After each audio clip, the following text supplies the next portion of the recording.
12th of February 2022, and the coppice for this year is nearly done.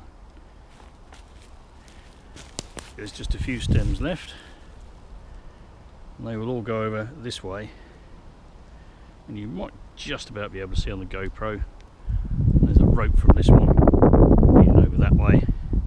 The gap in the dead hedge is deliberate, that's where the Dorset gate is. The thing I wanted to talk to you about now is standards. Let's go a bit closer. This big old oak. Try and get him to fill the view.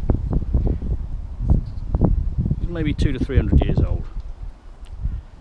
He's a big old oak, and he's been standing here over the top of the hazel coppice for a long time.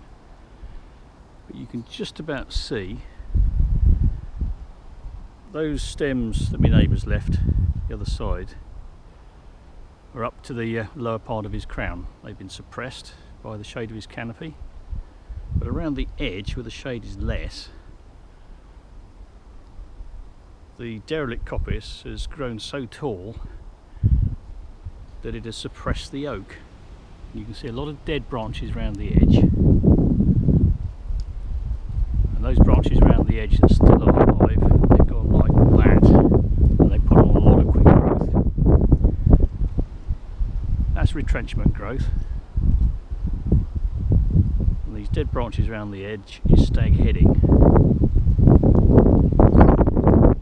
So this is a partially stag headed oak. If the oak gets into great trouble, stag heading can be even more pronounced, and the whole crown can die back and then growth start again. And you also get stag heading, what's called stag heading, on the bottom of coppice stools. You can just about see it on this one.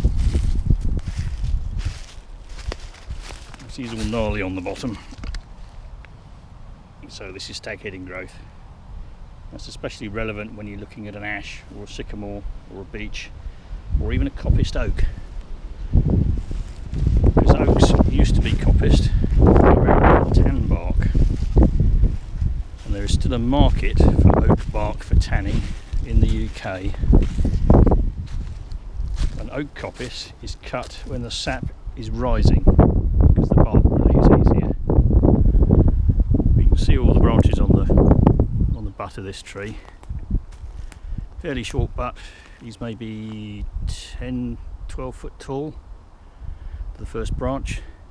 A lot of flaws in him and a lot of epicormic growth on the side. Look through the open Dorset gate. This is all epicormic growth. All these little twiggy bits, and you can see burls starting. That gives you, if you've got a lot of that, what they on the continent they know as pippy oak, which has always been marketable in France if you can get your timber there. But in this country, never been that fashionable historically. But you get really nice, interesting figuring because that epicormic growth will have been there present for many years, and it will be through the wood of the tree.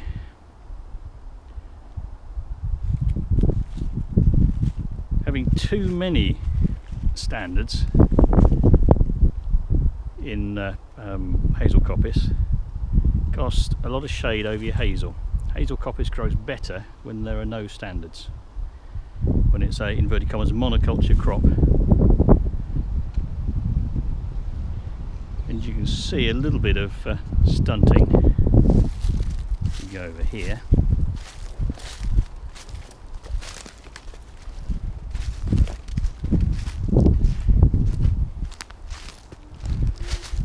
This coppice over here has not yet been cut.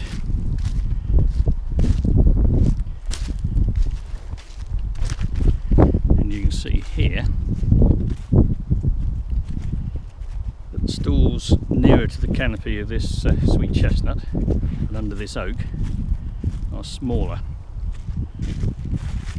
And the size of the stools, the diameter of the stools and the individual stems is smaller.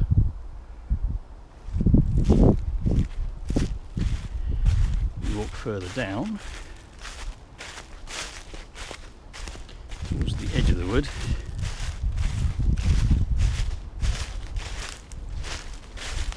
sorry about the wibbly wobbly camera work. You can see all the bluebells just starting to come up. Now if you look out to the towards the edge of the wood, you can just about see that all the coppice has gone over at an angle looking for the light. So the canopy of these trees, these standards, sweet chestnut and an oak behind us, has shaded these. They've gone at an angle and all their neighbours have gone at an angle. That's hopefully holding the camera level, looking up vertically.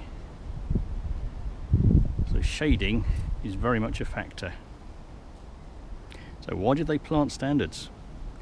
We'll leave that for another time. Or why did they encourage standards? They may not necessarily have actually planted the oaks.